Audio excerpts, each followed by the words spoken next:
Batman নিয়ে কথা যখন বলছি তখন দ্য কেপ্ট ক্রুসেডার, যেটা অ্যামাজন প্রাইমে 1 অগস্ট আসতে যাচ্ছে, সেই ওয়েব সিরিজের একটা ট্রেলার ড্রপ করা হয়েছে। সেটা নিয়ে কিছু কথা বল। ট্রেলারটা দেখে আমার বেশ ভালো লেগেছে, তবে সব থেকে এক্স ফ্যাক্টর বা স্পেশাল যে জিনিসটা আমার ভালো লেগেছে ট্রেলারটার মধ্যে, সেটা হচ্ছে গিয়ে ব্যাকগ্রাউন্ড মিউজিকটা কিন্তু দুর্দান্ত লাগছে। অ্যানিমেশনের কোয়ালিটি বেশ ভালো। ডিসির অ্যানিমেশন উইং এবং গেমসের যে উইং, আমাদের জেমস গান চাচা আসার পরে মোটামুটি ডিসির গেমও ধসে পড়ে গেছে।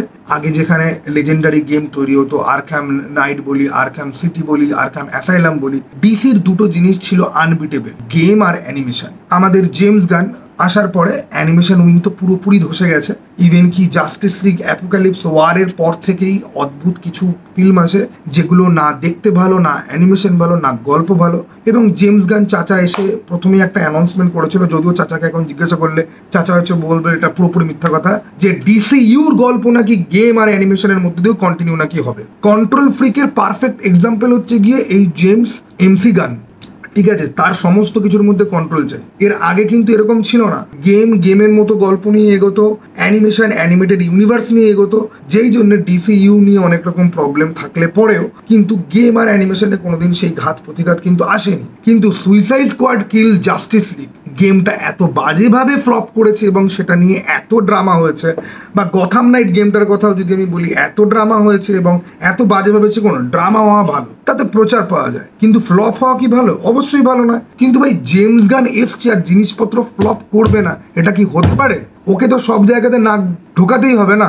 যাই হোক, আমরা কথা বলছিলাম কেপ্ট ক্রুসেডার নিয়ে। এই জন্য আমি ডিসি নিয়ে ভিডিও বানাই না, কারণ ডিসি নিয়ে ভিডিও বানালে পরে আমি একজন ক্রিয়েটার যে র্যাশনালভাবে জিনিস প্রেজেন্ট করব সেই ক্ষমতাটাই আমার চলে যায়। কারণ আমি একজন ডিসি ফ্যানাটিক, তুমি বলতে পারো, কোনো ফ্যান বয় না, ঠিক আছে? 7 বছর বয়স থেকে ডিসি কমিক্স নিয়ে পড়ছি, ঠিক আছে? ডিসি আমার কাছে জান প্রাণ, ইচ অ্যান্ড এভরিথিং। এবং ডিসিতে এই মুহূর্তে যেগুলো চলছে সেগুলো অ্যাকসেপ্ট করা এই জন্মে আমার পক্ষে পসিবল তো নয়। সেই জন্য আমি ডিসি নিয়ে কোনো রকম ভিডিও করি না, কারণ আমি জানি যে আমি মুখ খুললে পরেই আমি যে মেন প্রবলেম তাকে আমি গালাগাল দেওয়া শুরু করবো। তো কেপ্ট ক্রুসেডারের মধ্যে আমরা যেটা দেখতে পাই, অ্যানিমেশনের মধ্যে অ্যাটলিস্ট আগের অ্যানিমেশনগুলোর মতো একটা ভালো একটা ভাইব পাওয়া যাচ্ছে, কারণ এর ক্রিয়েটারদের পেছনে একজন কিন্তু রয়েছে ব্রুস টিম। এই লোকটাকে আমি অসম্ভব ভরসা করি, ব্রুস টিমকে আমি অসম্ভব ভরসা করি। হাউ এভার ম্যাট্রিক্সের নাম দেখেও আমি অতটা বেশি ক্ষিপ্ত হইনি, যদিও আমি জানি ম্যাট্রিক্স ডিসিতে কিভাবে ঢুকেছে, তার ইন্টেনশন কি করতে চায়, ঠিক আছে? ক্রিস্টোফার নোলান মনে করে নিজেকে, যদিও ক্রিস্টোফার নোলান নয়। ক্রিস্টোফার নোলানের বিচি যদি কেউ ঝুলিয়ে রাখে তাহলে বোধহয় ম্যাট্রিক্স বোধহয় বার হয়ে আসবে। এবার আমাকে কমেন্ট বক্সে জ্ঞান দিতে এসো না যে ম্যাট্রিক্সকে কি ভালো সিনেমা বার করেছে। আমি সব খেয়ে গুলে বসে আছি, ঠিক আছে? ওকে, তুমি আমাকে ব্যাটম্যান নিয়ে, ম্যাট্রিক্স নিয়ে, হলিউড নিয়ে জ্ঞান প্লিজ দোচাতে এসো না কমেন্ট বক্স, বুঝতে পেরেছো? দ্য ব্যাটম্যান 2022 আমার দেখো one of the most third class film এবার কমেন্ট বক্সে লিখবে, ও তুমি তো স্নাইডার বট। ভাই শান্ত থাকো, তুমি যদি অশান্ত হও আমিও তোমাকে দুঃশান্ত রিপ্লাই দেবো কমেন্ট বক্সে। ওকে, না দ্য পয়েন্ট ইজ যে ম্যাট্রিক্সকে দেখেও আমার অতটা ট্রিগার হয়নি, কিন্তু জে অ্যাব্রামসের নাম দেখে আমার ট্রিগারটা হলো।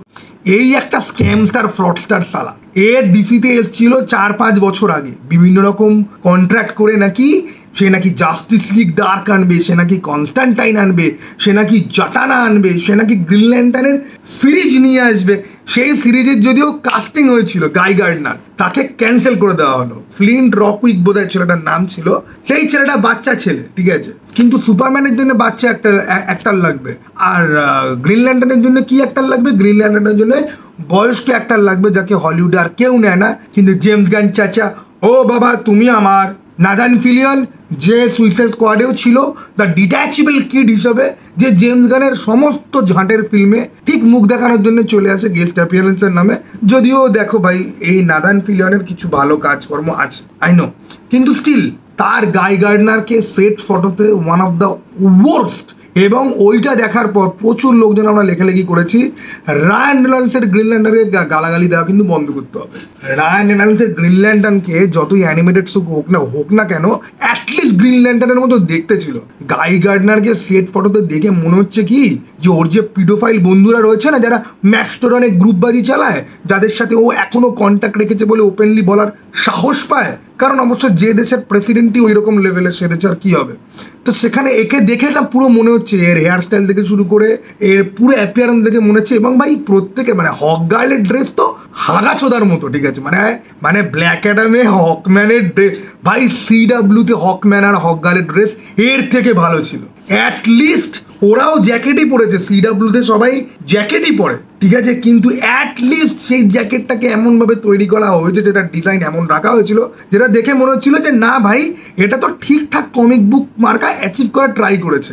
এইটা কি বাড়া, লর্ড টেক ম্যাক্সওয়েল লর্ড কোন জন্মে জাস্টিস লিগ ইন্টারন্যাশনাল জন্য কস্টিউম বানাতো? যদিও যাই হোক, ম্যাক্সওয়েল লর্ড আবার ওর ভাইকে ম্যাক্সওয়েল লর্ড কাস্ট করা হয়েছে, যেখানে কমিক বুকে ম্যাক্সওয়েল লর্ড ডায়ানাকে পর্যন্ত হারিয়েছে, ডায়ানা মানে ওয়ান্ডার ওম্যানকে পর্যন্ত চাপে ফেলেছে, যে ব্যাটম্যানের সাথে পর্যন্ত লড়াই করেছে, সেই ব্যাটম্যান ভিলেন বা wonder woman villain Maxwell Lord এই সিনেমাতে কে? জেমস গানের খ্যাগড়াকাটির মতো, যাকে দেখেই মনে হয় হ্যান্ডেল মেরে ভেতর থেকে সব শক্তি বেরিয়ে গেছে, সেই ভাই, সেই চুদির ভাই, যাকে কেউ কোথাও কাজ দেয় না। এগেইন জেমস গানের ভাই হলিউডে কোথায় কোথায় কাজ করেছে, যেই কাজগুলোতে তার ভাই ডিরেক্ট করেছে। এবং জেমস গানের ভাই আজ অব্দি 2021 থেকে 24-এর মধ্যে হেনরি ক্যাভিল সুপারম্যানও টিকতে পারলো না তো কি আছে? জেমস গানের ভাই এখন অব্দি 2021 থেকে 24-এর মধ্যে 4খানা ডিসির ক্যারেক্টার প্লে করে নিয়েছে। Calendar Man, Weasel, GI Robot, Maxwell Lord. এবং জেমস গানের ভাই আবার গিয়ে বব ইয়েগারের এগেইনস্টে প্রোটেস্ট মার্চে বেরোয়, বব ইয়েগার তুমি এত পয়সা পাচ্ছ, আমরা কেন রয়্যালটি পাবো না? তোর ভাই তোকে রয়্যালটি দেয় না? তোর ভাই তো তোকে রয়্যালটি থেকে অনেক কিছু বেঁচেই দেয় রে বোকাচোদা। এবারে আসবে কিছু ট্রু ডিসি ফ্যান্স কমেন্ট করতে, তুমি স্নাইডার বাট, তুমি স্নাইডার বাট, তুমি এরকম তো ওরা। যাই হোক, দেখেছো, এক্স্যাক্টলি এই কারণে আমি ডিসি নিয়ে কোনো কথাবার্তা বলতে চাই না, because I completely go berserk, I just can't control myself. এবং আমি একটা কথা লিখে দিচ্ছি, এই ডিসিউ ডুববে। ব্যাটম্যান সুপারম্যান ফ্যান আর মার্ভেলের জম্বি ফ্যান যাদেরকে হোয়াটসঅ্যাপে স্ট্যাটাস মারতে হয়, আমি দেখেছি অ্যাভেঞ্জার্স এন্ডগেম, অনেক পার্থক্য আছে। ডিসির বক্স অফিস চিরকাল স্টেবল থেকেছে, সেটা পুরোপুরি ডিস্ট্রয় হয়ে গেছে 2017, 2018-র। হ্যাঁ, জোকার যেহেতু এই সমস্ত কিছুর সাথে কানেক্টেড নয়, তাই জোকার $1 বিলিয়ন কামিয়েছে। কারণ জোকার দেখতে গেছে সেই পাবলিকরা যারা ম্যান অফ স্টিল 3বার দেখেছে, যারা ক্রিস্টোফার নোলানের পাগলপাড়া ফ্যান, যারা জ্যাক স্নাইডারের ফ্যান। কারণ তারা জানে যে জোকার এই জেমস গান বা ওয়াল্টার হামাদা এদের কারুর থেকে নয়, যদিও ওয়াল্টার হামাদা জোকারকে অলমোস্ট ক্যান্সেল করতে করতে করেনি, এটা টোড ফিলিপসের নিজের কথা। এবার অনেক অশিক্ষিত আছে যারা মনে করে যে ওয়াল্টার হামাদার জন্য জোকার এত বড় সাকসেসফুল হয়েছে। 55 মিলিয়নের মধ্যে হাফ পয়সাও WB প্রথমে পে করতে চায়নি, ঠিক আছে? আগে জেনে আসো বাবা, তারপর কমেন্টে দোচাতে এসো, নাহলে তো আমি আছি দুচিয়ে দেওয়ার জন্য। কেপ্ট ক্রুসেডারের অ্যানিমেশন স্টাইল যথেষ্ট ভালো, গল্প খুব বেসিক, ট্রেলারে দেখে যথেষ্ট বেসিক একটা ভাইব দেয়, কিন্তু এটা বেশ টাইম পিরিয়ডে পেছনের গল্প, আধুনিক দুনিয়ার গল্প নয়। এটা খুব সম্ভবত বোধহয় আমার লুক অ্যান্ড ফিল দেখে যা মনে হলো 1980-90 সময়ের গল্প বলবে। এবং ভিলেনদের মধ্যে অনেকজনের আমরা গ্লিমস দেখতে পাই, এবং সেই গ্লিমসগুলো দেখতে বেশ ভালো লাগে। আমি এই ওয়েব সিরিজটার জন্য খুব হাইপ না হলে পরেও শুধুমাত্র ব্রুস টিম পেছনে আছে বলে আমি এটা নিয়ে একটু হলেও এক্সাইটেড। কিন্তু ব্রুস টিমের পাশাপাশি এই ম্যাট রিভস ওয়ানাবি নোলান, আমি নোলান হতে চাই, আমিও ট্রিলজি বানাবো, আমি ইউনিভার্সে কাজ করবো না, আমি ট্রিলজি বানাবো। বিশ্বাস করো, ম্যাট রিভস যদি আজকে ডিসি ইউনিভার্সের ফ্রন্ট ফেস যদি হতো ইনস্টেড অফ জেমস গান, তাহলে অনেক ভালো ছিল, মন্দের ভালো। একটা অ্যাটেনশন সিকিং মিথ্যাবাদী বিকৃত মানসিকতার লোকের থেকে ম্যাট রিভস যতই নোলান হতে যাক প্রিটেনশিয়াস হোক না কেন, ম্যাট রিভস অ্যাকচুয়ালি জেমস গানের থেকে ভালো। ম্যাট রিভস যদি ডিসি হ্যান্ডেল করতো আমি ভাই খুশি হতাম, কিন্তু না, দুনিয়ার সব থেকে বড় জানোয়ার 4 অক্ষরের বাচ্চা, একটা মানে কি বলবো, মানে আমাদের এখানে মানে one of the worst celebrity ever, যে ডিজনিতে থাকা সত্ত্বেও তার কোনো গার্জিয়ান অফ গ্যালাক্সি কিন্তু $1 বিলিয়ন কিন্তু কামাতে পারেনি। একটা হাগাপাতা জোকস বলতে ভালোবাসার লোক, যে resist to the power infinity, যার মধ্যে প্রচুর প্রবলেমেটিক আইডিওলজিস ভরে ভরে রয়েছে, তাকে দেওয়া হয়েছে ডিসি সামলাতে, কারণ ভগবান নাকি পাঠিয়েছে। ডেভিড জ্যাজলাভ এত বড় গান্ডু কি করে এরকম টাইপের খেলো কথাবার্তা বলে আমি সত্যি সত্যি জানি না। তবে ডেভিড জাজলাভ যে কত বড় গান্ডু সেটা ওর মাল্টিপল স্টেটমেন্ট থেকে বুঝতে পারা যায়। এবং ডেভিড জাজলাভ ডিসির কথা বাদ দাও, গোটা হলিউডের 70% লোককে নিজের শত্রু বানিয়ে রেখে দিয়েছে। টাইম ওয়ার্নারের ক্লাসিক মুভিগুলো যখন বিক্রি করা শুরু করেছিল, রায়ান রেনল্ডসের মতো লোক যে সবার সাথে ভালো ব্যবহার করে, যথেষ্ট ফ্রেন্ডলি, সে পর্যন্ত ডেভিড জাজলাভের এগেনস্টে কথা বলতে বাধ্য হয়েছিল। এত বড় কুত্তা ছুরির ভাই, ঠিক আছে? এবার এ নাকি ফ্ল্যাশ নাকি বেস্ট সিনেমা, ফ্ল্যাশের বেস্ট, ফ্ল্যাশ তো ফ্ল্যাশ হয়ে গেছে। এবার বাকি হচ্ছে কি তোমাদের সুপারম্যান লিগ্যাসি। ও লিগ্যাসি নামটা আবার বাদ দিয়ে দিয়েছে, কারণ ওই নামটা বাদ না দিলে পর স্টেক হোল্ডাররা জিজ্ঞাসা করছিল যে সুপারম্যান লিগ্যাসি নিয়ে এত কম সার্চ কেন, এটার তো কোনো রকম কিওয়ার্ড সার্চ তো নেই, এই ওয়ার্ডে হিট হচ্ছে না কেন? সেই জন্য লিগ্যাসি সরিয়ে দিয়ে শুধু সুপারম্যান রাখো। লোকে সুপারম্যানের কমিক সার্চ করলে পরেও মনে হবে যে আমার ফিল্ম নিয়ে অ্যাকচুয়ালি ইন্টারেস্টেড।